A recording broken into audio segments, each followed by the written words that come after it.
Welcome back to Throwback Thursday. I have a really fun cosmic horror, body horror, gory horror movie from Canada, the Great White North there. Is that white because of snow? I always assume so, but as soon as I said it, I thought maybe that's racist. I don't mean it that way. I mean our neighbors to the north, Canada, made this movie, and I really like it a lot, so I want to feature that one today, so let's get into it.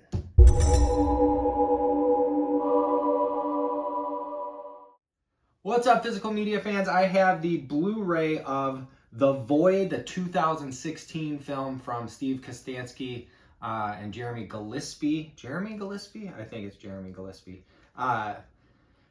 It is a blend of horrors. It is an 80s homage. It has some influences worn on its sleeve, including David Cronenberg, John Carpenter, but it is an amazing indie horror film. I'm really happy that I caught this in the theater here in Chicago at the Music Box Theater in the main hall, so the large screen that they have there, and it was a great experience. So I wanted to feature that one today. It's kind of an underrated horror film, especially for casual fans and fans of slashers and whatnot who don't necessarily dip their toes into cosmic body horror, gore horror very often. And it's not super duper gory, but it is gory. But I wanted to talk a little bit about it today because the team behind this film, Astron-6's, have done a lot of really cool things, and they often have kind of an 80s throwback with their film. The Editor, they had 60s, 70s Italian giallo throwback, and this one is, like I said, kind of Cronenbergian, John Carpenterian, but it is just stupendous. I love it. So the plot is there is a cop who finds a young man on the road, kind of a rural Canadian road, who seems to be injured. He takes him to a hospital that's in the process of being closed down because they had a fire. So they have very limited staff, and only parts of the hospital are available for use.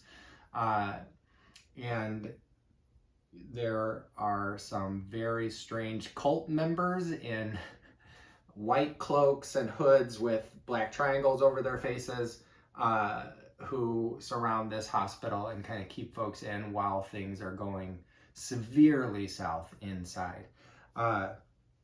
This has it all. This hit all of ticked all the boxes that I like in a movie. It's got amazing practical effects, a lot of great creature effects. It's got some gore. It's got great character development and some nice arcs for these characters, and two characters in particular, the cop and a woman at the hospital, are exes, and so they have some baggage between them. There's a little bit of backstory given that raises the stakes, and it hits a little bit harder emotionally toward the finale. It gets into cosmic horror toward the end. I mean, at first it's like, what is going on? People are mutating. There's blood and gore and just fleshy blobs with tentacles and what's going on, and it definitely goes into like alternate dimensions, cosmic horror by the end. So Astron-6 is best known for their kind of comedic horror and oddball films. They started, or the first time I heard of them, I think their first feature is Man-Borg, which has tons of green screen effects, just very low budget, very fun practical effects, and costuming, and it is a ton of fun, kind of along the lines of Kung Fury, if you've seen that, where it's green screen, simple, well, not simple for me, I couldn't do it, but consumer accessible effects. And Man-Borg is a ton of fun with some over-the-top acting, some great action sequences and just a lot of nostalgic fun with that one. Then they did Father's Day, which was also a horror comedy, but may have not been everyone's cup of tea because of the subject matter with a sexually assaulting bad guy there. So that's not for everybody, but it was a ton of fun. It is funny. It does feature this Astron-6 kind of flavor. They did the editor. Steve Kostanski, who co-directed this film, also directed Psycho Goreman, which is very well regarded in the horror community for being just a ton of fun, very funny, and having some great goofy practical effects. One of the kids in that film turns into like a blob creature. That's pretty awesome.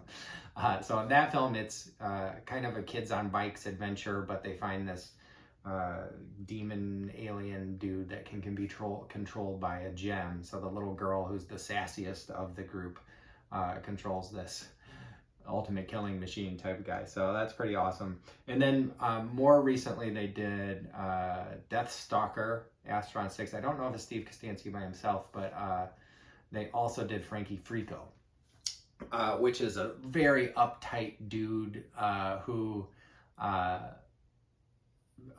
calls a number for, like, if you want a party, call us. These little garbage pail kids looking puppets come and wreak havoc in his house. But for this film, it's just from the get-go, it is so engrossing, and it's so well done. I mean, it is a very low budget feature film, so I mean, you could criticize there's some uneven acting, there's some logical questions in there where you're like, why would they do this?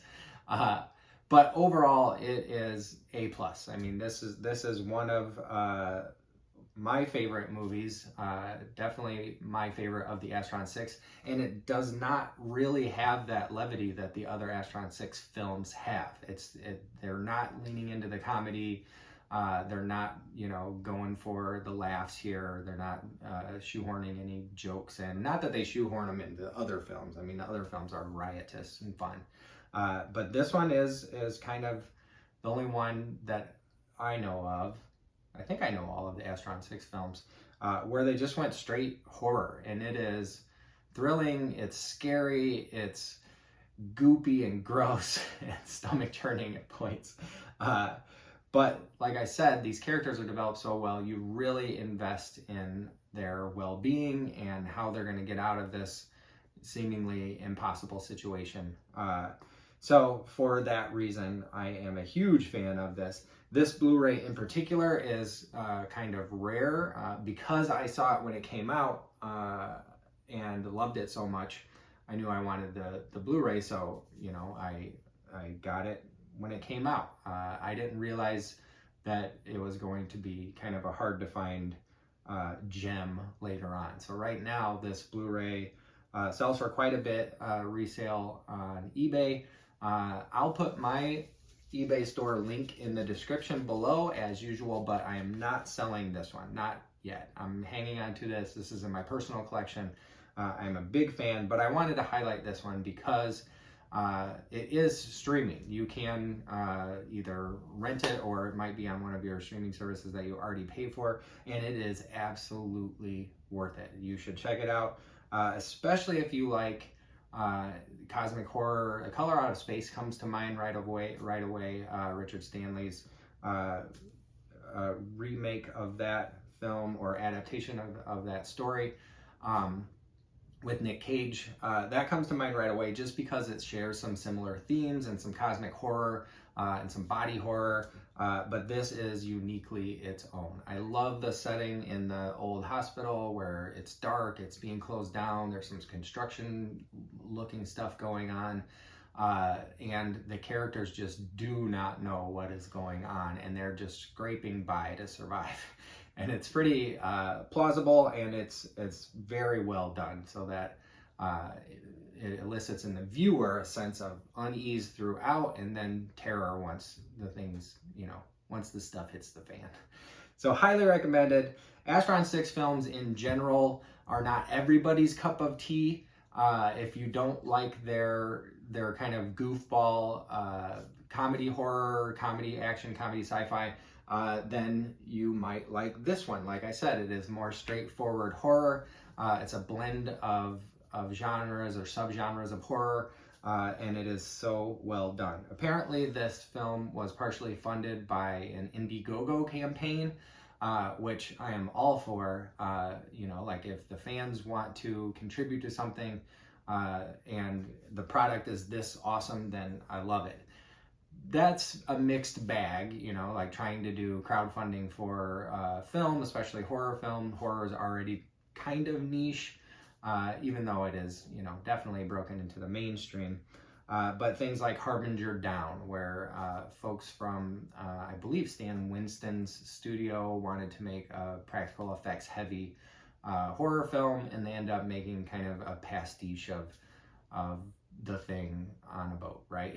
And so it had some good horror, or had some good practical effects in it, but overall it was kind of a dud, and that was a crowdfunded film. And then another one that I know failed was the crowdfunding campaign to get a sequel to Behind the Mask, The Rise of Leslie Vernon. The Rise and Fall of Leslie Vernon? Either way, that movie is amazing. I contributed to that crowdfunding campaign because I really would have loved to have seen a sequel to that movie, but it just didn't work out. So check those movies out if you're interested in seeing some good films or just practical effects okay films like with Harbinger Down. But definitely check this one out. If you're a horror fan at all, it's gonna tick some of the boxes of what you like about horror for sure. But that is it. Check it out on streaming, not in my eBay store, link in the description, because like I said, this is a personal collection Blu-ray that I'm gonna hang on to, and I have actually displayed on top of my shelves here. So if you want to like and subscribe, I would appreciate that, but you will see me next time I post. Thanks.